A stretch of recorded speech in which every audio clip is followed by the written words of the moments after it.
साहब आपसे प्रोग्राम का आगाज़ करूंगी। जिस तरह से मरियम औरंगज़ेब साहिबा कह रही हैं, दूसरी जमातें भी लेवल प्लेइंग फील्ड का जो है वो गिला शिकवा करती हैं, तहफ़्फ़ुज़ात की वो बात करती हैं, तो इसी तरह से वो कह रही हैं कि असल में नवाज शरीफ साहब को कभी लेवल प्लेइंग फील्ड नहीं मिली है।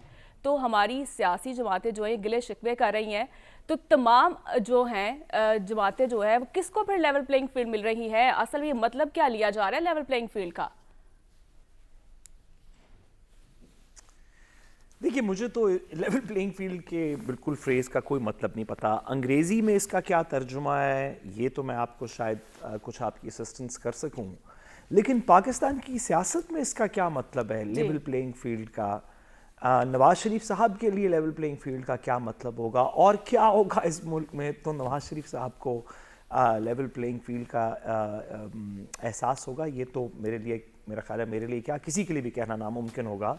मैं आपको इसमें तो हेल्प नहीं कर सकता। लेकिन इस पे थोड़ी सी बात करने से पहले, इसके अलावा एक दो बातों पे थोड़ी सी बात करने से पहले आपको मैं सिर्फ अटेंशन थोड़ी सी दिलवाऊं कि आपने देखा कि अभी मरियम औरंगज़ेब साहिबा का बयान कैसे रोब और तमतमे के साथ शुरू हुआ कि और इलेक्शंस चाहिए, और फिर साथ ही जैसे ही इलेक्शन कमीशन की बात आई तो कैसे एक अदब के साथ इलेक्शन कमीशन की रहनुमाई में उनकी अपॉइंटेड डेट पे होंगे। आपने इस रिजॉल्व को, इस रेवरेंस को, इस तकरीम को, इस इज़्ज़त को अगर ऑब्ज़र्व नहीं किया तो बड़ी ज़्यादती की। और यही तकरीम जो मरियम औरंगज़ेब साहिबा ने इलेक्शन कमीशन के लिए रखी, ये हम सब के लिए मिसाल राह है ये बात। और ख़ास तौर पे मैं अदील वलायत साहब को ये कहना चाहता हूँ जो अक्सर इलेक्शन कमीशन की बात करते हुए उन जमहूरी और हुब्बुल वतन की लाइनों को क्रॉस कर जाते हैं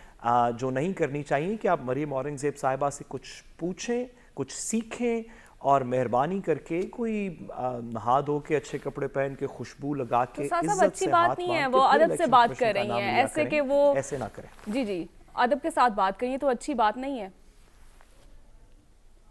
नहीं, बहुत अच्छी बात है। मैं तो अदील साहब क्योंकि नहीं करते, तो मैं सिर्फ उनके लिए उनकी निशान दहानी उनको मैं थोड़ा सा पॉइंट आउट कर रहा हूँ। मैं गुजारिश करूँ कि हमें मरियम औरंगज़ेब साहिबा से और नवाज शरीफ साहब से यही अदब और तकरीम की चीज़ें सीखनी चाहिए। हमें सीखना चाहिए कि कैसे जब पूरी रियासत भी रिकन्स्ट्रक्ट हो जाए तो आप रियासत से सिर्फ गिला करें। आप कहें कि नहीं नहीं, पूरी रियासत इन टर्म्स ऑफ के अदालत के फ़ैसले, bureaucracy, interim government, election commission, तो अब हमने तकरीम की बात की तो मैं उनके बारे में कुछ नहीं कहता, मैं सिकंदर सुल्तान राजा का नाम लेता हूँ कि इन जैसे लोग, इलेक्शन कमीशन की हम बात नहीं कर रहे, वो तो बहुत मुअज़्ज़ज़ इदारा है, बट मैं सिकंदर सुल्तान राजा साहब की बात करूँ कि इन जैसे लोग अगर इन सब की तमाम काविशों के बावजूद, वो काविशें जो बच्चा बच्चा इस मुल्क का ज़बान ज़देआम है उसकी, वो जिसके ऊपर लोग कसम खाने को तैयार हैं कि बस इस मुल्क में, तो अगर इसके बावजूद भी नवाज शरीफ साहब के ख्याल में लेवल प्लेइंग फील्ड नहीं है, या उनके ख्याल में जुल्म हुआ है, और वो रियासत को ब्लेम करें कि क्यों नहीं मेरे साथ ये लेवल प्लेइंग फील्ड दी जा रही, तो मैं तो इस तरह की बात से इज़्ज़त और तकरीम सीखना चाहता हूँ मरियम औरंगज़ेब साहिबा से, नवाज शरीफ साहब के कलाम से, तलाल चौधरी साहब के माजी के बयानात से, मरियम नवाज़ साहिबा के ललकारने से। मैं तो इज़्ज़त और तकरीम सीखना चाहता हूँ। और ये सिर्फ नून लीग की नहीं बात, PTI के अंदर जो इस तरह के शोला बयान थे जिन्होंने इस मुल्क में बताया कि कब कब किन इदारों की तकरीम करनी चाहिए, आज अदालत के बारे में बहुत अदब से बात करेंगे और कल उसी अदालत को ललकारना शुरू कर देंगे, आज इस अदारे के बारे में ठीक बात करेंगे, कल उसके इंडिविजुअल्स को सिंगल आउट कर देंगे।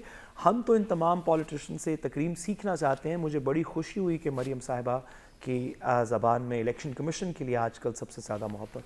जी, उन्होंने ये भी कहा ना कि जो इलेक्शन है वो वक्त पर होंगे।